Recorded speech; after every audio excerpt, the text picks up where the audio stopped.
This podcast is sponsored by A. Miller George Funeral Home, where each life is celebrated, and their sister company, Cremation London and Middlesex, both family-owned and operated. By Hyde Park Care Pharmacy. Experience the difference an independent pharmacy can make for you and your loved ones. Hyde Park Care Pharmacy offers personalized care, short wait time, very competitive pricing, easy transfer of your prescription, and much more. And by Molly Maid. During these times of COVID-19, it has never been more important to keep your family safe. With the Healthy Home Cleaning System, Molly Maid London is here to help. Make your home a healthy haven. Call Molly Maid London today. In this episode, we welcome back to the podcast author, pastor, hiker, and pilgrim Brian Zahnd. In this episode, we discussed his latest book, When Everything is on Fire, Faith Forged from the Ashes. Sit back and enjoy the delightful conversation about Nietzsche, Kierkegaard, Derita, the Camino, and the Kansas City Chiefs.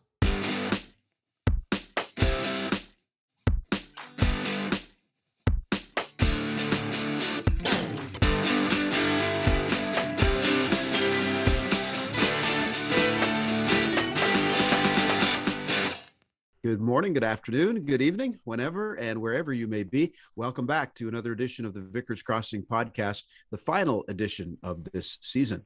The Vickers Crossing is a virtual space where faith intersects with the public square. And for the last time this season, but probably the same for next season, I'm Rob Henderson from Holy Trinity St. Stephen's in London. You are not changing your identity in 2022. No, there'll be no change of identity. Okay, well, hard to believe 2021's coming to an end. We've packed 2 seasons into this year. I'm Kevin George. I'm from St. Aidan's Anglican Church up in the Northwest, and I'm joined nearby by my buddy. My name is Ian. I'm a singer, songwriter, producer, and the person who sends this out to your ears. Hello and welcome. He's amazing. Right. He makes it all happen, man. Well, guys, our season finale today on the Vickers Crossing, and we're excited to welcome back to our podcast a good friend of the podcast that we enjoyed talking to so much before that we wanted him back with his new book out right now. We're talking to Brian Zahnd, and Brian is the author of many great books, but today we're going to be talking about When Everything's on Fire, Faith Forged from the Ashes. So, well, Brian, I had to check, Rob. When I saw that title, I thought it had to do with me eating hot wings. Oh, no. Different? No. That's a little bit different. Yeah. Okay. Something else forges from the ashes. Yeah, that's true. That's true. And it's true not enough. faith. Yeah. Anyway, we're excited to have Brian come, and he's a great guy. All right. In the meantime, we're going to want to do a land acknowledgement here. So we want to acknowledge that the land upon which we record this podcast are the traditional lands of the Anishinaabe, Haudenosaunee, Lenape, and Attawandaron peoples on lands connected with the London Township and Sombre Treaties and the Dish with One Spoon Covenant Wampum. These lands continue to be home to diverse Indigenous peoples whom we celebrate and recognize as contemporary stewards of the land and with whom we wish to work together for a sense of reconciliation between all peoples.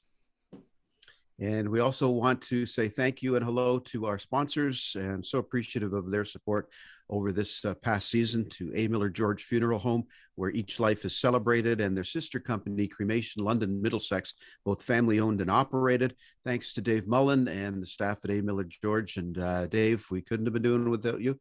One of the first to come on board with us. Yep. and want to be part of our podcast. So thanks to you. It's been a great season. Ever loyal. So Merry Christmas to Dave and to the folks over at A. Miller George, and sending those season's greetings and Merry Christmases as well to Carol Basada at Hyde Park Care Pharmacy, which is locally owned, locally operated, locally loved. Get your pharmaceutical needs at Hyde Park Care Pharmacy. And I can confirm, because I was there yesterday and saw Carol, and she jabbed me with my booster. I have the third shot. The booster. Nice. And they have those available over there in Moderna and Pfizer. And so if you haven't gotten your third shot yet and you're eligible, please get out there, call up Carol. She'll hook you up. All right. And last but certainly not least, we want to say a huge thank you to Molly Maid. Make your home a healthy haven. Call Molly Maid London today. Molly Maid. Yeah, you can hear it in the wind. Tricia Lister was a wonderful human being who hooked us up with that. So thank you to them over there. Last of the year is weird to say, but thank you to Molly Maid as well. Yeah, Merry Christmas to all of our sponsors. I should say, too, I have to do a shout out very quickly to Jean, who is a listener of ours and watches on YouTube when we record these. And some watch on YouTube, others listen on Spotify and iTunes.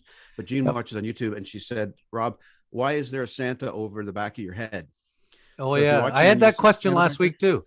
Oh, did you? Okay. Yeah, Okay. yeah. Well, the reason it's there is because it was on our tree, Yeah. and our cat decided it was a toy. Oh, And when the cat decides there's a toy on the tree, guess where the tree ends up? yeah, on the ground. Yeah. On the floor in a Yeah, big yeah, crash. yeah, yeah, So yeah. Santa lovingly was hung on. Yeah, the- I was asked that question this Big past week. behind Why it. is there a Santa growing out of Rob's head? That's I said, not a well, rock because he's a star. jolly guy. He's a jolly So I'm guy. leaving it there. What He's am a I gonna jolly say? good fellow. It's a He's a jolly safety good fellow. maneuver in our Yeah, house. yeah, That's yeah, why yeah. it's there. So there's a little Christmas cheer for everyone. Yeah. Nice.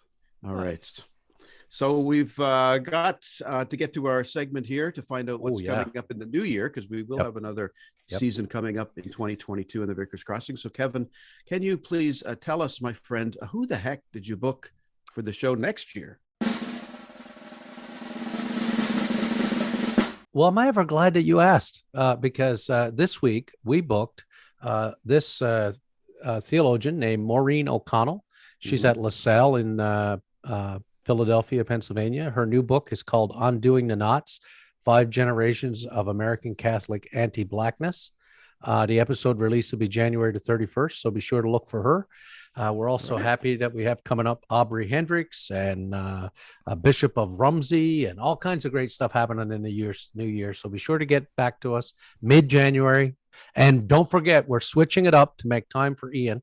We're going to be recording at near the end of the week each week with Ian releasing on a Monday morning. So start looking for our podcast downloads on Monday. Good.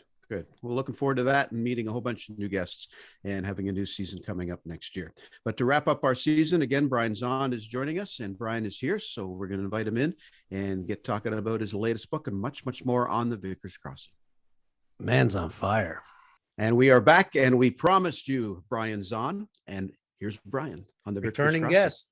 Brian, welcome back. Good to see you. How's everything? Things are good, and thank you for having me back. I mean, it's always an honor to be invited to show up for something, but to be invited back. Oh, yeah, there you go. That's even better. No, that's fantastic. No, we're thinking we've had a couple of returning guests. We were going to do that Saturday Night Live thing where after 5, we're going to really have Get a big jacket. show and get a Get a jacket and the whole There thing. you go. Yeah, that'd be There should great. be something. Should be something. It's Brian now and Diana Butler Bass and who else we got into the doubles? But there's a few of them now that have been back. Michael so- Corrin. Oh, Michael Corrin. Yeah, we can get Michael something for Corrin, him. yeah. We'll give Canadian stuff too. You keep writing books, and we're going to keep having you back. I'll keep writing. I'm sitting at my writing desk at this moment. Oh, So, there you Alright. go.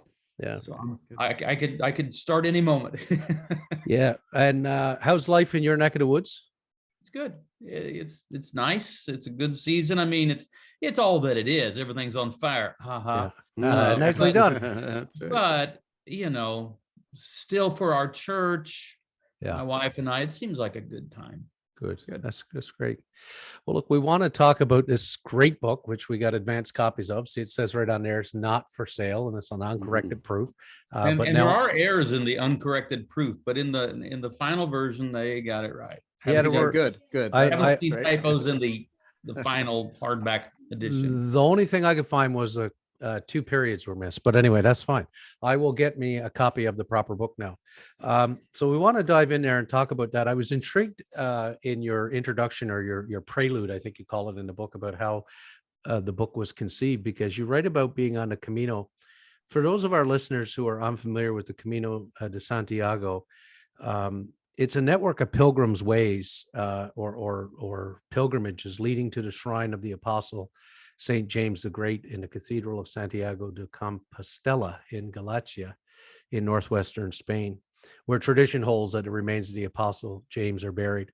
And it's a particularly spiritual place. And I know from having you on before, you are quite a hiker and climber. You enjoy all that. So I was intrigued to know how many times you've gone, which was amazing. Just a brief quote from the book. You said, it's considered inconvertible that Europe is thoroughly secular while America clings to Christianity. But that has not been my experience. Speaking here, you are of your time in Europe, making these trips. When I'm in Europe, I sense deep, though often buried and forgotten Christian roots. While in America, I encounter a thin veneer of civil religion, disguising a deeply secular core. Contrary to what some may think, the soil of Americanized Christianity is not well suited to nourishing or sustaining Christian faith. this is what I was thinking about as I walked the Camino in the fall of 2019. You began writing this book, you write in January 2020, and come March, everything literally was on fire. I mean, it's pandemic. Title to it, and you had already had the title, yeah. Yeah, I came across a photo the other day because someone reminded me of the outline I had for the book. Yeah, in a place called Castro Harris, about 200 miles into what was our 500-mile pilgrimage. And I was surprised how close the book outline. That's awesome. The book really stuck to the outline, which doesn't always happen. Yeah. It seemed like an inspired moment. Well, that's where the book was conceived, and it seemed to stay true to the original inspiration. Yeah. So I just wonder if, because after you started this, of course, it was pandemic, economic crisis, a reckoning of systemic racial injustice, not only in America, but certainly around the world, and certainly post murder of George Floyd and others, shootings. We know the list can go on. It's quite a laundry list of things that everybody's been going through. But the book, as much as anything else for me, is a reminder that all is not lost. And we often get to feeling that way. Faith is still possible, you write, when everything is on fire. Can you tell us more about, first of all, about your many trips to do the Camino and how this book was conceived while you were over there? Yeah. My wife and I walked the Francis route of the Camino de Santiago, which is probably the most famous. Traditionally, it starts in Saint-Jean-Pied-de-Port, France, crosses the Pyrenees, and then into northern Spain all the way to Santiago. And we did that first in 2016, and it was so good for our soul. It was the first break we'd had in 35 years of pastoring Word of Life Church, and that long 40-day, 500-mile walk was just good for us. And then we went back the following year. We had less time. It was just more like a little 2-week vacation, and we walked the Portuguese route, 160 miles from Porto, Portugal to Santiago. But then in 2019, we still, because, I've reached the point where really all I want to do is walk the Camino. And so we were back in 2019, and that's where it wasn't like, okay, and I need to write another book, and what do I want to write? But it didn't come from that place at all. It came from, as I was walking for the third time, this time again on the Francis route. The Camino can be a little bit like a time machine. You can sense an earlier epoch. It's not entirely present, but the remnant of it is strong enough that you are aware of a time when faith was at the center of society and where society itself assisted people in Christian belief. Now, I don't want to be overly romantic about the medieval period. I know all of the challenges and superstition and abuse of clerical power, etc. I know about that.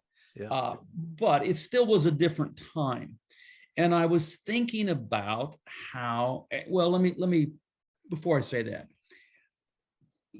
in the medieval period, the purpose of pilgrimage was simply to reach the site where the relics of the saint could be venerated. All right. Well, that's not the purpose of modern pilgrimage, which has had a remarkable resurgence. I think it kind of just has surprised everybody that suddenly people from all over the world want to go on Christian pilgrimage, and maybe the most popular is the Camino de Santiago. But the purpose is not to reach Santiago and venerate the alleged relics of St. James. I mean, if that's the purpose, you can be there, fly in virtually anywhere in 24 hours. Yeah. The purpose is different. It's a cliche, but the purpose is, this is the journey is more important than the destination.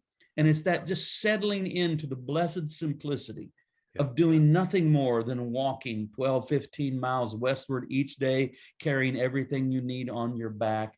Life is simple, and you can settle into a more contemplative state. And so I was thinking about the time in which we have arrived, the epoch, the era, the modern era, which is now in its full flowering. Yes. It begins probably in the 17th century, but as far as really influencing everyone in the Western world, it's been the late 20th century into the 21st century where it's really arrived. And it is not an era that is necessarily friendly to the sustaining of Christian faith. And so you have the phenomenon of all kinds of people, some well-known very publicly, but the vast majority of people unknown who grew up in some kind of faith, inherited some faith, maybe to some degree cherished some faith, and then along the way, it's lost. And I thought, well, if these people who are experiencing what I would consider the genuine loss that comes from no longer holding to the faith they once had concerning Christ, if they could walk with me, or we could walk together for a couple of days on the Camino. You know, we walk 5 or 6 hours a day. Let's say I had 12 hours to walk with some of these people. What might our conversation be like? What might I want to suggest? And I thought about that for about 2 weeks until finally I thought, okay, I really do want to say something. And that's when in Castro Harris, I sat there and outlined what became this book. So that's where it comes from. And it is something born. I know people probably get like sick to death of hearing me extol the virtues of the Camino, but I can't help it. It saved my soul in one sense. It kept me, it healed me when I needed to be healed. And so. Yeah. Well, you know, I just thinking as you were saying that, and this is an unscheduled question in terms of what the boys have in front of them there, but one of the stories you tell in the book actually was about an encounter on the train with a young Asian man. I wonder if you can relate that, because I think it speaks to, like, if you're able to have that conversation with people who often live on one side of or another of the same coin, which is either fundamentalist Christianity or atheism. Yeah, right? I'll try to give an abbreviated. It's a long story. I'll try to abbreviate it. Sure. I was in Paris in October of 2004. Jacques Derrida, famous French philosopher, most famous for founding deconstruction theory, had died that day, and it was being reported in the news. And I was thinking about that because I'd read some Jacques Derrida.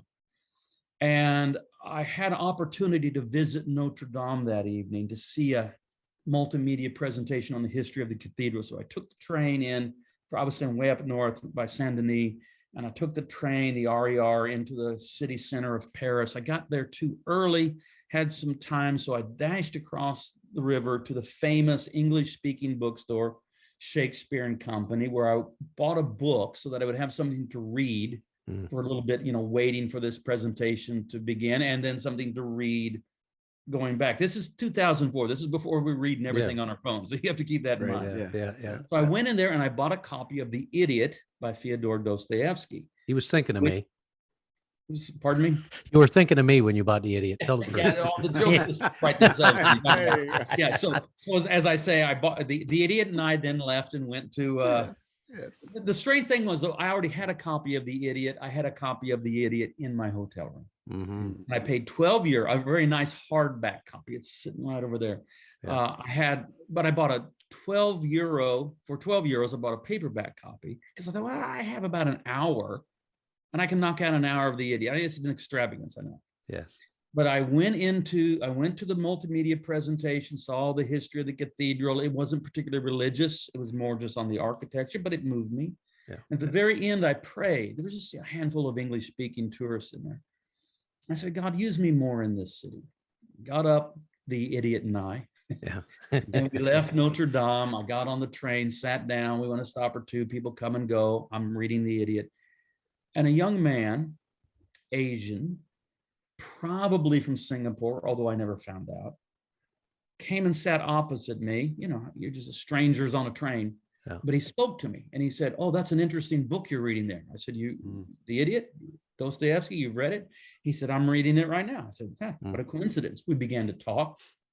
Turned out that he had just graduated from the university. I don't even know where. And he was backpacking across Europe. I said, oh, that's great. That's awesome. I think that's great. What was your degree? And he said, well, I got a double degree in political science and world history.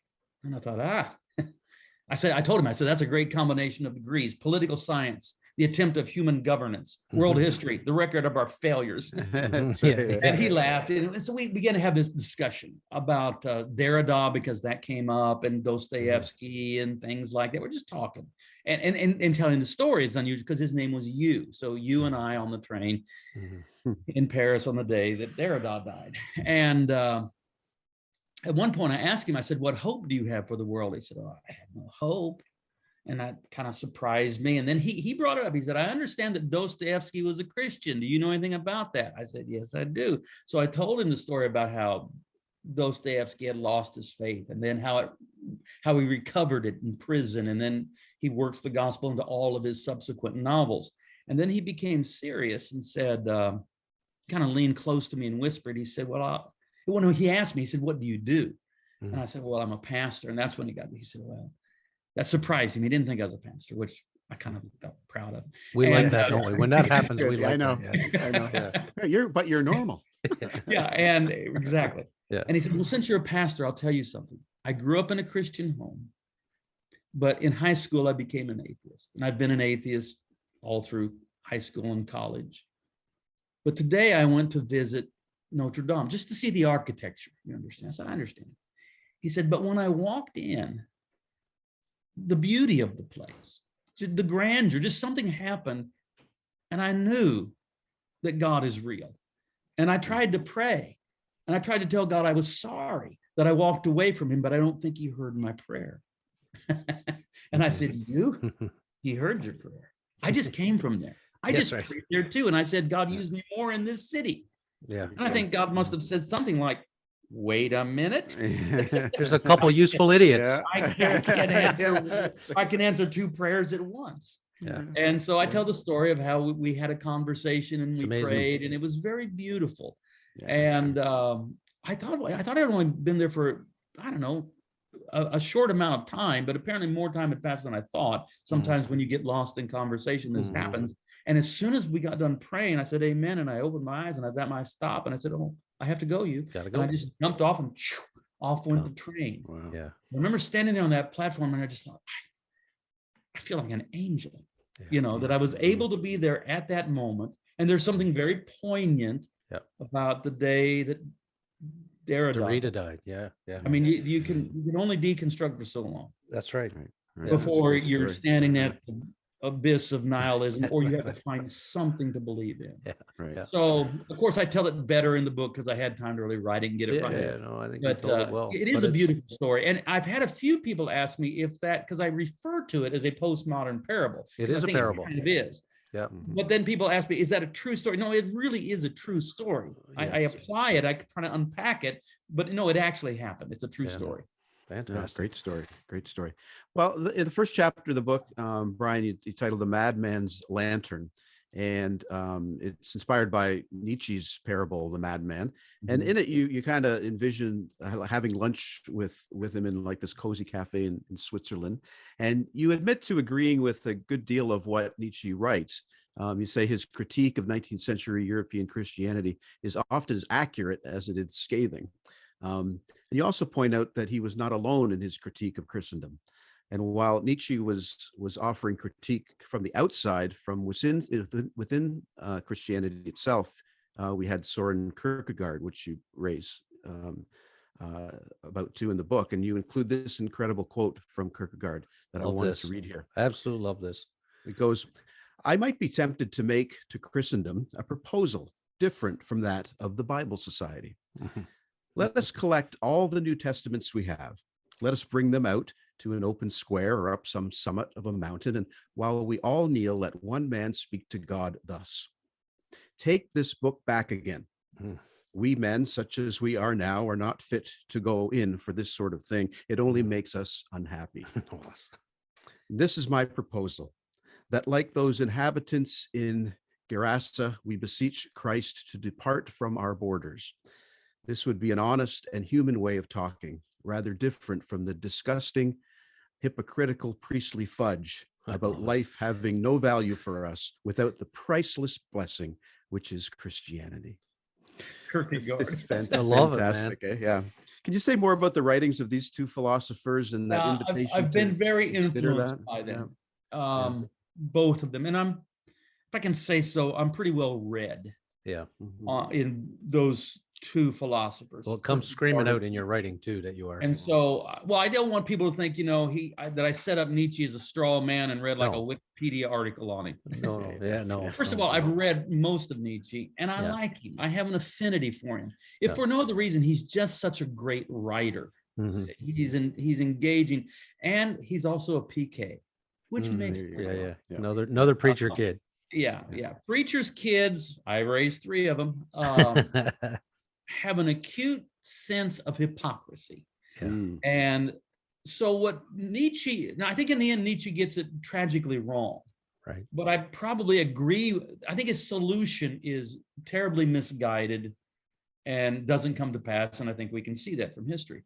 But his analysis of the problem is very prescient. And I agree. And I introduced Kierkegaard and it's one of the great tragedies of history that they never met. They never met, yeah. They were almost contemporaries. Kierkegaard's a little older. Kierkegaard would not have been able to hear of Nietzsche. Nietzsche probably did hear of Kierkegaard, but hadn't read him yet because Kierkegaard's works were all just still in Copenhagen, hadn't really got outside of Denmark yet. Right. But they both are so similar. They both have this seething contempt for what Kierkegaard will call the crowd and what Nietzsche will generally call the herd. And that is where people are simply moving in mass groupthink, not taking any responsibility for their own life. And they both want to call us to make a decisive act and be responsible for this is your life, now live it, but do it responsibly. Yeah. And so the first part of that chapter, I talk about how I would like to I fantasize having lunch with Nietzsche in a cozy cafe in Basel. But towards the end, I think, no, it's not me. I shouldn't do that. It's Kierkegaard, because they both are making this very strident critique of the Christianity they saw there in late 19th century Western Europe.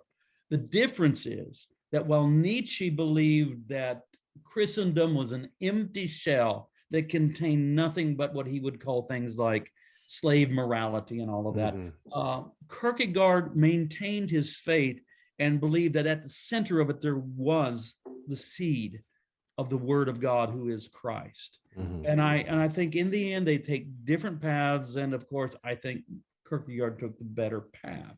And Kierkegaard is the one who invites us to the leap to faith. We call it leap of faith. It's really more leap to faith. But both of those writers have enormously influenced me, especially Kierkegaard, because I end up siding with him in faith. But I think he's important for the time in which we live. Both of them were ahead of their time.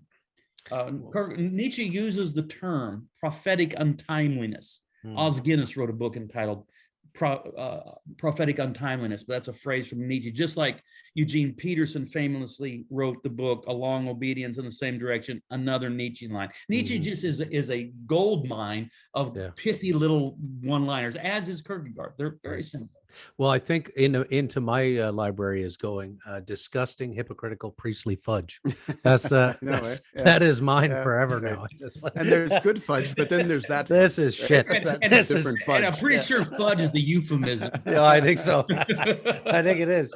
I think I'm gonna spice it up a little bit with a little bit of Kevin George in there, just a French kiss. I was intrigued by your simple mission statement. If we could talk about that.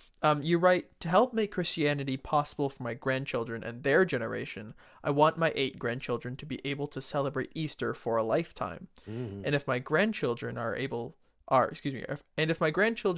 be able to embrace Easter with any kind of authentic faith when they're adults, I cannot afford to ignore their inevitable doubts or try to strong arm them into unquestioning certitude.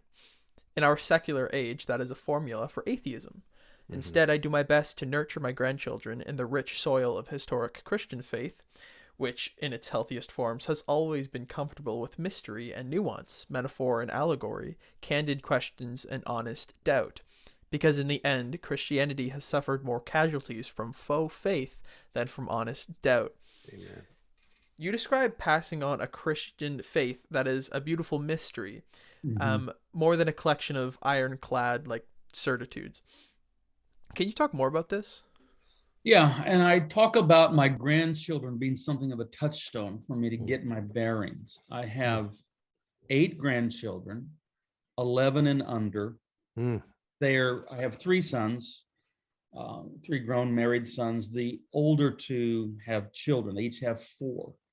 They live a mile from me, and they live across the street from one another. What a gift. It is a true gift. So I see them all the time.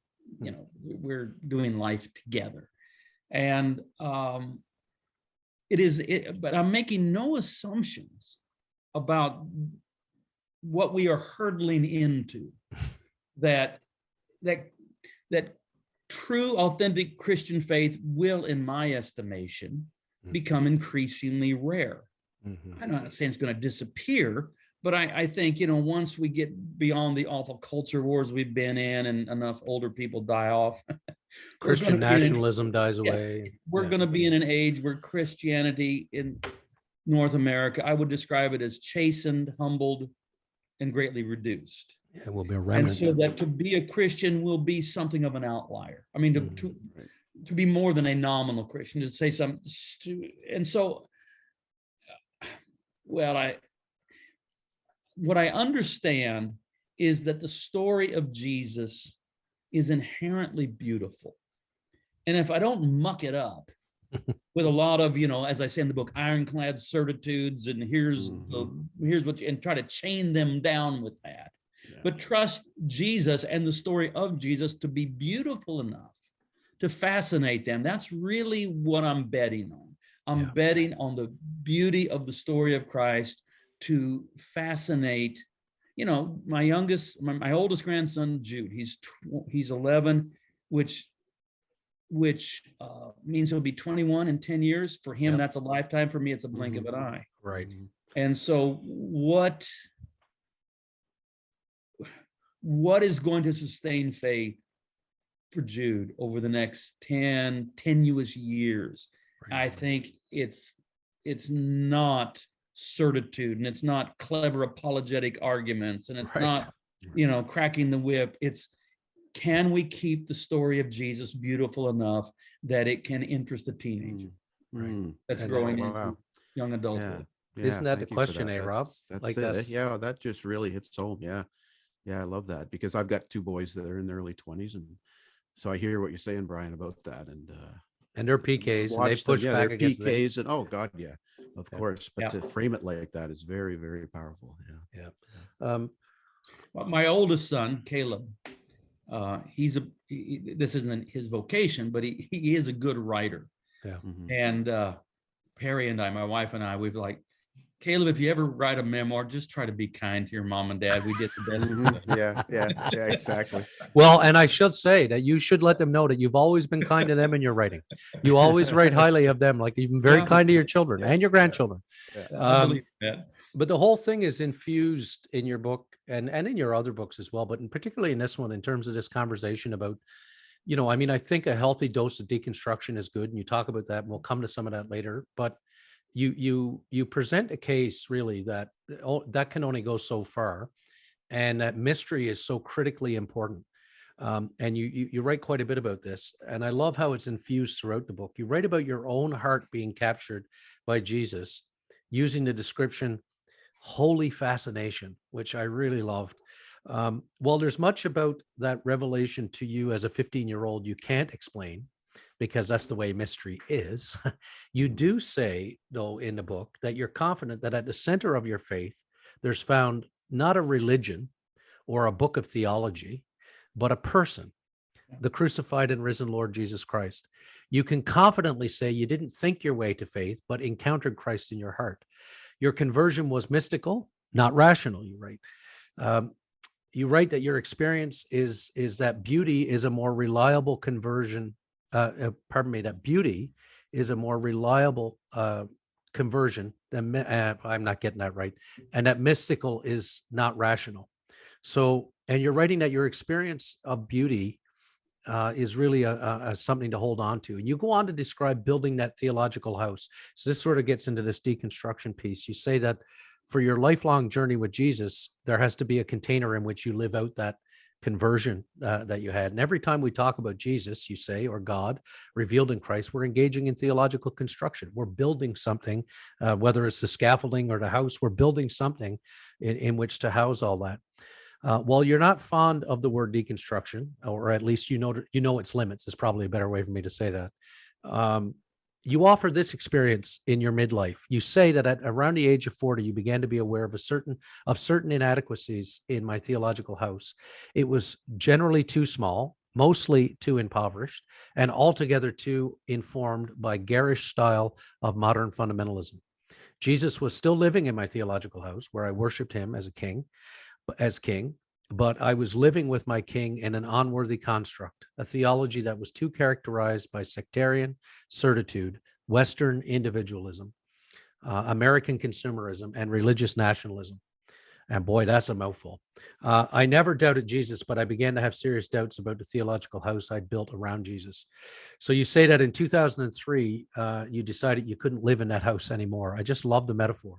Unlike so many others that you have talked about, some in this book and some that you say are on a list. I mean, we hear that some are big, profound. I've left the church.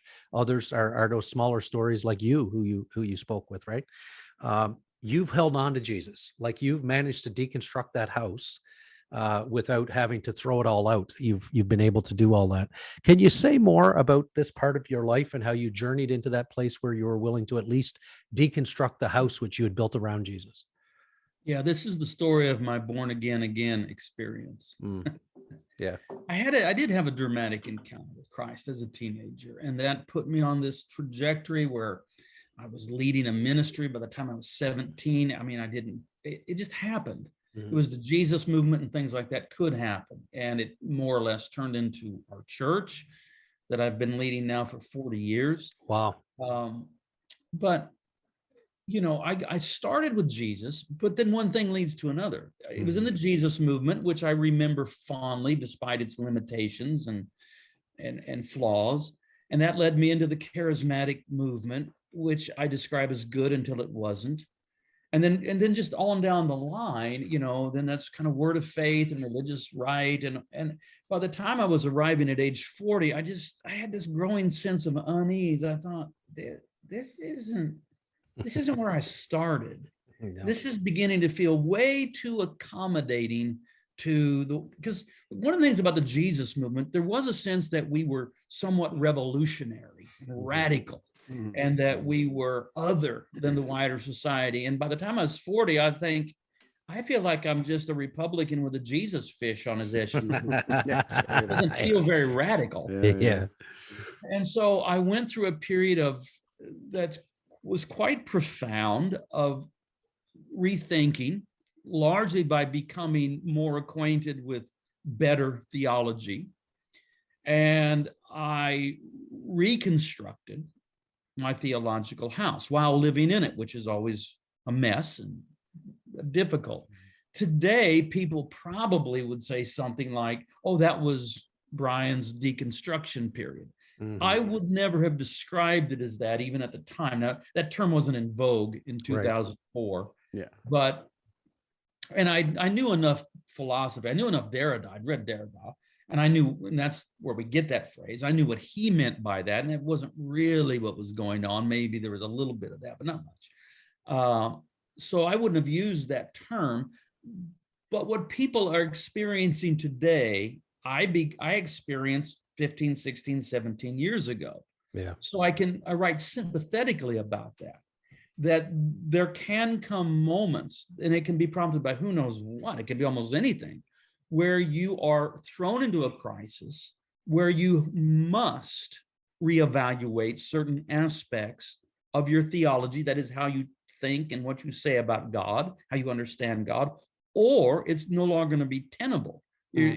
And one of the problems in certain forms of fundamentalism, and I would never have described myself as a fundamentalist, certainly not socially or culturally, but some of my theology was too informed by a form of fundamentalism, is that fundamentalism tends to tie everything together in one very tight package. Yeah. And that's why they get so alarmed. Everything's a slippery slope to fundamentalists. House of And Cards too. so if you reach a point where you have to rethink eternal conscious torment, or you need to rethink what we mean by inspiration of Scripture, or you have to rethink certain ethical claims that you've inherited from Christianity, but don't seem to actually arrive at a point of goodness.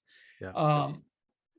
Well, if you hold it too tightly, what happens is when you are forced almost by conscience to reject one aspect of your inherited Christian theology, everything gets thrown out and you end up with no more Easters. And so what I've seen people do, I've seen Christian fundamentalists get rid of Christianity, but they remain a fundamentalist. Just atheist.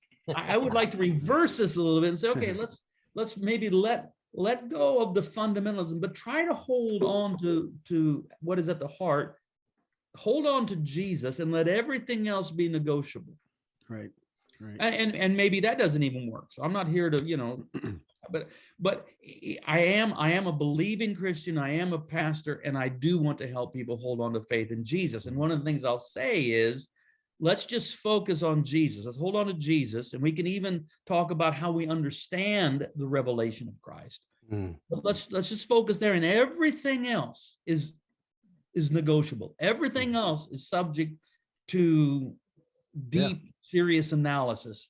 But try to center your faith on the person of Jesus Christ. That has worked well for me throughout my life. Right. And I don't. It might sound like preacher rhetoric. I hope this doesn't come across as priestly fudge. Well, it doesn't, because Jesus has never disappointed me. No, but I think there's an authenticity in it, because you see, you're secure enough in that to be able to engage the rest of these conversations. My experience about the priestly fudge is that those who actually have the happy Jesus thing, you can't have this conversation because it's so threatening. It's so demoralizing. It so devastates everything about who they are and how they live, that it's like you've cut the legs out from under them if you suggest that maybe God could be in the weeds and in a mess, Well, when you refuse to even acknowledge the presence of doubts, you're locking them away in a closet, and that's where they grow into monsters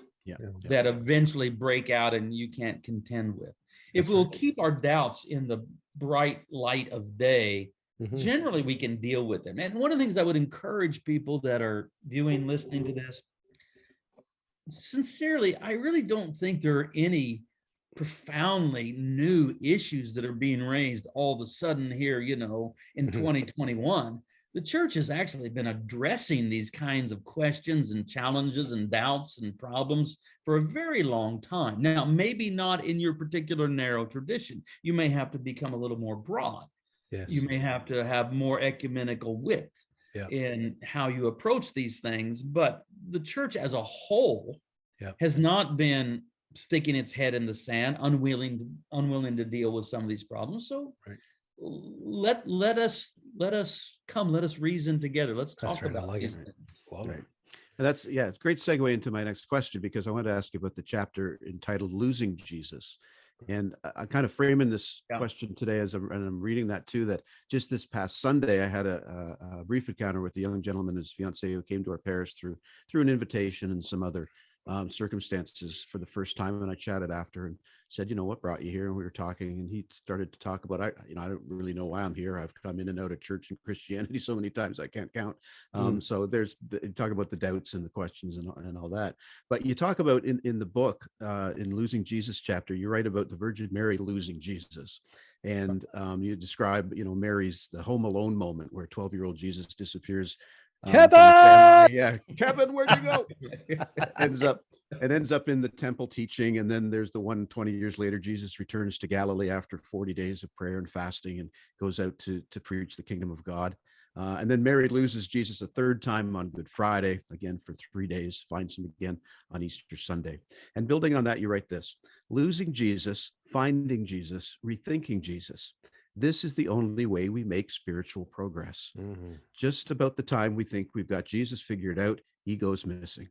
And we may fear that we've lost Jesus. Nevertheless, if we seek him, we will find him. But in the rediscovery, we will be required to rethink some things. And that's what repentance means, to rethink things in the light of Christ. Because despite what we may assume, spiritual growth is not the result of endless addition. Spiritual growth requires subtraction. I just love that so much. And I was thinking about that in the context of the conversation I had with this gentleman on Sunday. So can you talk more about this? Earlier in our spiritual journey, we may just be gaining knowledge, and we think will always be the case. That's how spiritual growth happens. We just add and add and add, and now I know this, and now I know this, and now I know this, and that's kind of comfortable and it's easy to do, and so much in our church world is geared toward that. But my experience, both personally and pastorally, has been at some point, if you really do want to continue on the journey of faith, you reach the point where it's going to be growth by negation, where suddenly things are being taken away. And as the old saying goes, it's not the learning that's hard, it's the unlearning. And that's really what happened to me in midlife, as I began to have to unlearn something. I assumed some things about Jesus that these assumptions were tolerable for a time, but then they reached the point where they were no longer tolerable. And then I had to make a hard decision. We can play with this metaphor. So Jesus is 12 years old. He's been to Jerusalem. He's with his clan, it's extended family members from Nazareth and all that. And now they're heading back. And you could see how the mistake could be made. He's 12, he's a little older. And so Joseph, Mary, they just assume that he's with one of his cousins or he's just somewhere. And it's, it's a whole day before they realize, he's not here. And you're right. Then it's Kevin. Yeah. And Jesus. Well, let's turn around. So we could be Mary, and we could begin to perceive, I don't think Jesus is really in my caravan. No, certainly he must be. He's always been in this caravan. It's always been. I'm going to pretend everything's just fine. And that's when you are that's when you're pretending. And that's like the worst thing we can do in our relationship with God, is to pretend. This is where the Psalms are so helpful, because they teach us to be honest in prayer so that you can complain, you can lament, you can argue with God, you can beg God, you can praise God, and you can say, God, where are you? But at least you're honest. So if we're honest and say, I've been in this movement a long time, and for years, I've always found Jesus, but I'm not finding Jesus here. Maybe you need to search a little bit broader. Again, I'm the guy that's been in 2 churches in my entire life, and I've pastored one church now for 40 years. So I'm not the go find the perfect church guy. On the other hand, I think there's the possibility of staying within a certain congregation, possibly, maybe not. But you begin to say, okay, I'm going to allow my quest, my search, my seeking to spread a bit further afield. And I'm going to maybe look in some realms that I haven't looked before, which is scary, because you have this security blanket that my particular tribe or my tradition, my denomination, my collection of the books I read are the truth. And can you say, well, maybe I need to look elsewhere? And that's what Mary has to do. Yeah. And the whole thing with Mary, it's 3 times, the Jerusalem story, and then he goes off and is preaching in Capernaum, and she shows up and wants to have a word with him, and they tell him, Jesus, your mother and brothers are wanting a word with you. And he responds with, who is my mother and my brothers? Those who hear the word and go and do it. That's hard. That's harsh, yeah. Hard. And then, of course, the ultimate losing Jesus is, Good Friday. But she always gets him back. She always discovers him again, but she has to always rethink him. All right, so he's 12 years old, but remember, when she finds him, and every parent knows this story. When you've been worried about a child that's not where they're supposed to be, and you're worried sick, and then you find them and they're okay, there's this, it just happens in a split second. There's this moment of relief that turns to irritation. and she says, "Oh, Jesus, how could you do this to us? Your father and I, we've been worried sick over you." And you expect Jesus. I mean, he's Jesus. You expect, "Oh, I'm very sorry, Mother, that I didn't consider your." No, he says, "Why were you searching for me? Didn't you know I must be in my Father's house?" What kind of answer is that? You're grounded. This is the word of God. This is the logos in adolescence. And she says, I'm going to have to rethink this boy.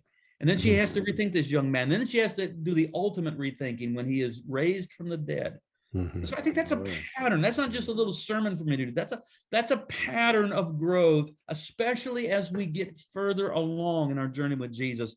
There's things that we pick up that we're going to have to let go. And it may seem like losing Jesus. And we may have to lose him, as it were, for a period of time so that we can rediscover Jesus in greater truth. Right. And because it's easy for us to want to keep Jesus under our control. Yep. And I think Mary wanted to keep Jesus under her control, as every parent does. Right.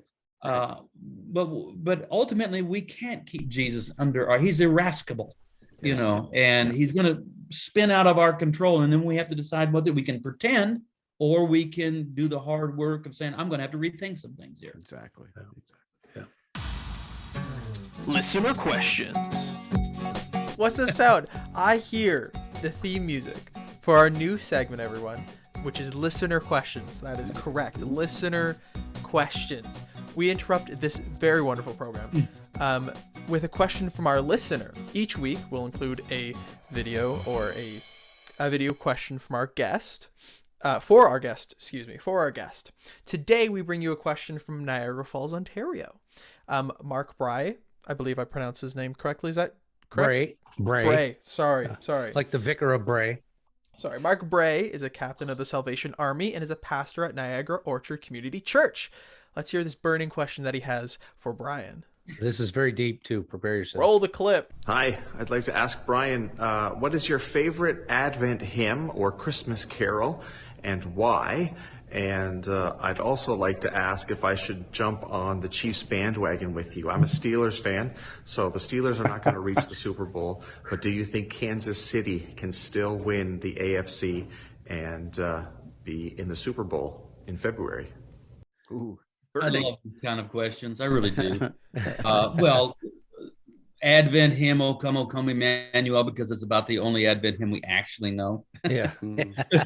They're all Christmas carols. And probably my favorite Christmas carol is Hark the Herald Angels Sing. That's the Charles Wesley one, right? I'd have to go through there's some good, those Wesleys. They were good guys. Yeah, they could cook up guys, too. They were really thinking, and there's some good theology in Hark the Herald Angels. All right. Well, no, you're a Steeler and you got your terrible towel, and you should remain true, but you should also face reality that Big Ben, I can't say his name. Yeah. That he's Hamburger, old. Ben Hamburger. He's about done. He's done. And you don't seem to have another great quarterback waiting in the wings. And so, sometimes there's a sea change, and the sea change is here. Somebody did ask me the other day, though, how do I get on the Chiefs bandwagon? I said, well, you ask Patrick Mahomes into your heart. That's right.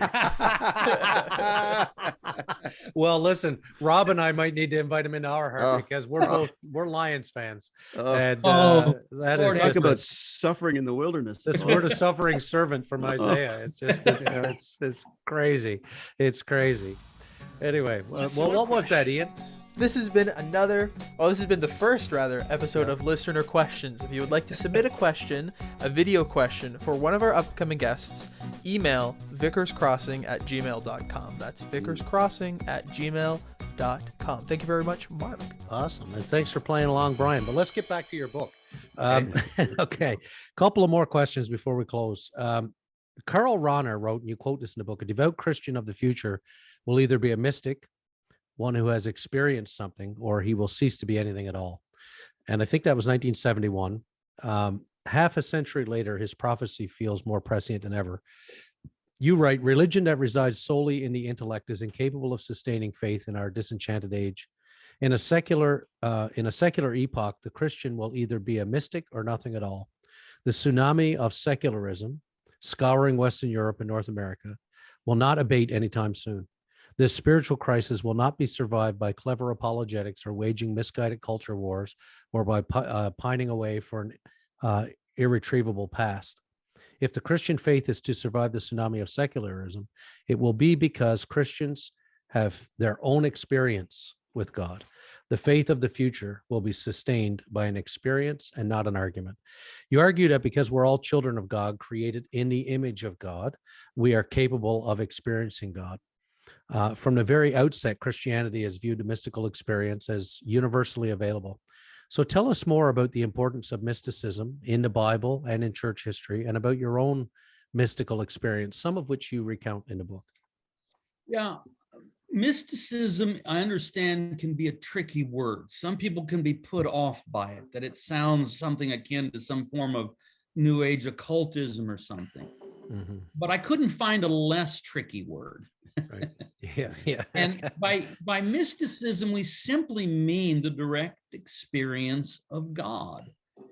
And the Bible sets mysticism forth as entirely normative. It's not some sort of weird outlier. Mm-hmm. It's what we are created to experience. That is, that we are the sons and daughters of God, and we can encounter God in the place of prayer and through other spiritual practices.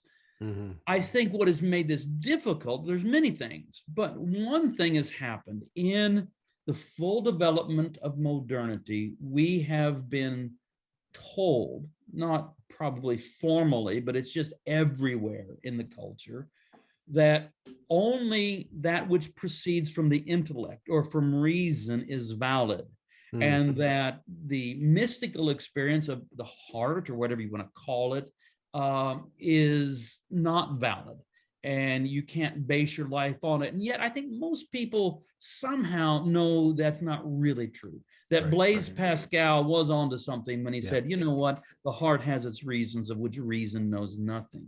Mm-hmm. And this is the Blaise Pascal of mathematical fame. He certainly wasn't opposed to rational thought. He just knew that once empiricism has said everything it can about the phenomenon of being, it has not said everything that can be said. That's right. There then remains the other realm. Yeah. And what I found is that most people, if you talk to them one-on-one, and you're not trying to manipulate, you're not trying to show off or anything, but if you tell them stories of your own experiences of God, where you feel like God directed you, mm-hmm. or you feel like God spoke something to you that was very significant, or God sustained you through a certain period of time, almost everyone not only is respectful of that, but actually is quite interested in it. Mm-hmm. Because I think almost everyone, unless they've made a formal commitment mm-hmm. to some form of atheism, most people hope that the experience of God is a possibility. Mm-hmm. And when they hear someone testify to it, they like, well, tell me more. Yeah. And so what I'm trying to do is just recover what has always throughout Christian history been viewed as fairly normal, that people can experience God, and restore it back to its proper place within the Christian life. Mm-hmm. Your own mystical experience, is there something that you can relate to? Yeah, I mean, I've had, I don't know which one to pick. The Lord sometimes seems to speak to me through dreams. And I know, again, see, I can tell people, oh, you know, one of those crazy charismatics. I think I'm a fairly rational charismatic. I think so. And I have a natural skeptical bent, by the way. I tend to, I'm just naturally skeptical. And we like to call that the hermeneutic of suspicion. Mm-hmm. Exactly. And that comes to us, by the way, from Paul Ricoeur. That's right. And the Masters of Suspicion, which are Nietzsche, Freud, and Marx. I talk about that a little bit in the book. Yeah. And so I resonate with that. I had a dream one time not just one time, it was a significant time. I dreamed that I was in New York City looking for the faith of Abraham. And I was standing in Manhattan, and I would ask people on the streets, passersby, street vendors, policemen, tourists, excuse me, do you know where I can find the faith of Abraham? In the dream, people seemed to understand the nature of the question. They just didn't know the answer. And they would say, oh, you know, I'm not sure. It's a good question. I'm sorry. Yeah, it was a good question. I don't know. So I started to follow the crowd. This is in the dream. The crowd led to a big Christian event. And the kind of thing I was quite familiar with. It was fine, but I thought, I'm not going to find what I'm looking for here. So I left the crowd, continued my search, now in quieter streets. And I came upon a used bookstore, and I was drawn to it, and I went in. It's the kind of bookstore that has a little bell at the top when you open the door, ding, ding. Yep. And it had that smell of old books. It's all in the dream. And it seemed like it was empty. It didn't seem like there was anyone there. And so I'm just browsing, and I got to the very back of the bookstore, and there sat Abraham himself. In my dream, he had the appearance of Abraham Joshua Heschel, the Jewish rabbi and theologian philosopher. But in my dream, he wasn't Heschel, he was the patriarch. And he was seated in a leather armchair, surrounded by prayer books, old, tattered, neglected prayer books, and he had a tear in his eye. And he said to me, oh, I understand you're looking for my faith. I said, yes. He said, sit down. And in my dream, Abraham said to me, Brian, you can't depend on yourself to do all of your own praying. You need to begin to pay attention to prayer books. They contain prayers that are wiser than you. And he gave me a kiss, and I woke up. And that's when I began. This would be about 2005. This is when I began to first employ, because I'm a charismatic, we don't use prayer books. Right. Yeah. But that it was so as a charismatic, I got my book Common Prayer right there. All right, good for you. So as a charismatic pastor, then I began to use prayer books, and people, other pastor friends knew I was doing that. And they would say, you know, what in the world? Well, why are you using prayer books? And I would say, Abraham came to me in a vision and told me to use prayer books. And that sort of flows down that argument right there. That's real. That's the Anglican experience to a dream, which was actually very significant, and became significant in your life. It changed my life. I mean, to just use a cliche, but it's true. It changed my life. Yeah, big time. I know the Anglicans and Church of England folk listening to this love that story. That's a fantastic story. Yeah, well, maybe they might be encouraged to get out of themselves. Get out. Well, and not only that, get out of themselves and learn how to pray in the Spirit. Well, there you go. Go with the other. Yeah, exactly. We're all zigzagging our ways, right? And we go, and then we have to correct, Yeah, big time. So just a two-part question, John, to finish up today, Brian. First, can you tell us about your spiritual inspired dreams that, you know, you're dreaming about the future church and what that might look like? Yeah, I mean, actually, it's a list of like 12 things that it's a way for me at the end of a chapter to say, these are the things that I really do hold, that enable me to hold hope for the church. And I don't know how to do it other than to go through them, and I don't want to go through them all. Maybe I'll find one of the more interesting ones, I think. Number 10, I dreamed that maybe we still are the early church. I was doing a podcast the other day, and they asked me, it's one of these kind of closing questions they'll ask, where do you find hope these days? Usually, you know, I have to, but this one, it just seemed to come out of nowhere. And I just, without thinking about it, I heard myself say, in the antiquity of the church. And that we've been around a long time, and there's this long history, but we may still be early in the journey. I'll put it this way. Let me approach this a different way. So I just completed 40 years of pastoring Word of Life Church, and we celebrated the 40th anniversary, and I've been pastor there the whole time. And that gives you a moment for reflecting and looking back. And then there was a lot of photos and things like that people put together. And I can look at myself as a preacher from 20, 30 years ago and all of that. And I know very well that you could find tapes and even videos of me preaching, let's say 25 years ago, that I would find embarrassing, that I would be saying something that I would go, oh, brother. Yeah, And don't do that. but although there are things that would embarrass me, I'm not ashamed of anything, Right. because it's all just part of the journey. Yeah. And so I would just say of that, of my, let's take it back to the beginning, let's take it back 40 years to my 22-year-old self preaching those early sermons. I would just say he needs more time. He'll be all right. Just give him time.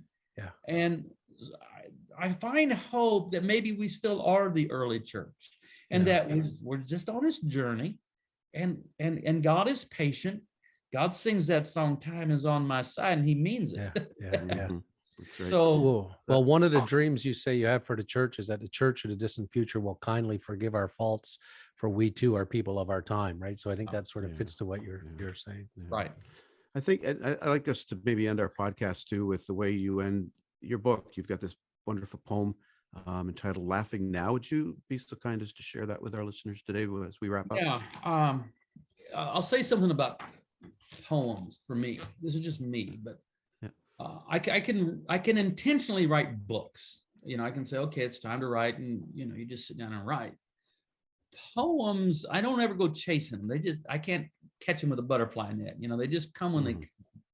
And then I could look it up. I have a file, but I wrote this poem probably, I don't know, 6 or 7 years ago, maybe a little longer.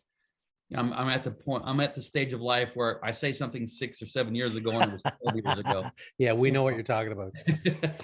But I just thought it was a good way to end the book, and it's called "Laughing Now."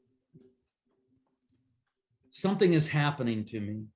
Something is bubbling up in me, like I'm about to laugh, like I just heard the best news, unexpected, yet a secret I've always known. I believe like never before. I believe in Jesus. I believe what the Gospels tell. I believe what the creeds confess, but it's more than that. How can I explain? I believe in the greatest wonder of all. The Word became flesh so God could join us. God becoming human to heal humanity. I believe Jesus is the all in all things summed up in him. I believe in the restoration of all things. Jesus is the Savior of the world. It's more than the rescue of a few lucky elect souls whisked off to heaven at the last second as a consolation prize for a God whose plan didn't quite work out. Salvation belongs to the Lord, and it's bigger than we have imagined. I look at the crucified and I believe. I see perfect love providing the solution, arms outstretched to embrace even enmity, healing a world gone wrong with his wounds, sin forgiven, Satan defeated, war abolished, death destroyed, creation restored. I believe the mystic's 13th revelation of divine love. All shall be well, and all shall be well, and all manner of things shall be well. I didn't say I can explain it or defend it, but I believe it. I believe the gospel John gave, the Galilean prophet who is I am, bread, light, gate, shepherd, resurrection, vine, way, truth, life. I believe we can eat his flesh and drink his blood and live forever. I believe the vision John saw, New Jerusalem, new heaven, new earth. I'm laughing now because I believe it when Jesus says, behold, I make all things new. I'm laughing now because I believe that in the end, love wins. Love believes all things and hopes all things. What would love believe about God? Believe that. What would love hope for humanity? Hope that. And laugh now, if just for a little bit. Amen. I love it. Amen. Very well That's done. great. Laughing Now, part of a wonderful gift of Brian's new book, which is out. It's called When Everything's on Fire, Faith Forged from the Ashes. And Brian Zahnd has been our guest again for the second time in the Vicar's Crossing. Brian, we hope there'll be a third time. Thank you so much for spending the time with us today, and blessings to you and your family this Christmas. Thank you, Rob, Kevin, Ian, everybody. Thank you. Yes, and a blessed and Merry Christmas to you. And again, thanks to Brian for his time and his wonderful new book, and looking forward to hopefully talking to him again in 2022. And I want to say thanks as we wrap up our season to all of our listeners, new listeners that have joined us over the last season. Those of you that have been with us from day one, thank you so much for all of your great support. And we look forward to being with you again in the new year, guys. Can I just do a shout out to the people of Reykjavik? Yes. We're very big in Iceland. And I don't know if our faces are on like city buses or park benches, right. but we get our ratings, and for some reason, like we hit the top 30 quite regularly in Iceland. Oh wow, nice. So I don't know what that's about, and I don't know what it says about us. But hello Iceland, and we love it. Hello Iceland. Well, road trip, guys. And thanks to our sponsors, as always, to A. Miller George Funeral Home, where each life is celebrated, and their sister company, Cremation London, Middlesex, both family owned and operated, to Hyde Park Care Pharmacy, locally owned, locally operated, locally loved, and to Molly Maid. Make your home a healthy haven this holiday season. Call Molly Maid London today. I'm Rob Henderson from Holy Trinity St. Stephen's. And I'm Kevin George from St. Aidan's Church. My name is Ian, and a Happy New Year. And a Merry Christmas, Happy Holidays, Happy Festivus, whatever you celebrate. Yeah, Festivus for the rest of us. Remember, Kevin, to always look both ways, my friend. Before you cross the street, you could get hit by a reindeer. Mm-hmm. Grandma got run over by a reindeer. Thank you for listening. Our hosts are Kevin George and Rob Henderson. Our producer and composer is myself, Ian, with original artwork done by Elizabeth Dodman. If you have any questions or want to know where to find us, tweet us at Vickers Crossing or find us on Facebook at The Vickers Crossing. If you have any other questions about anything heard on this podcast, leave us a comment or look in the description to find out more. Thanks!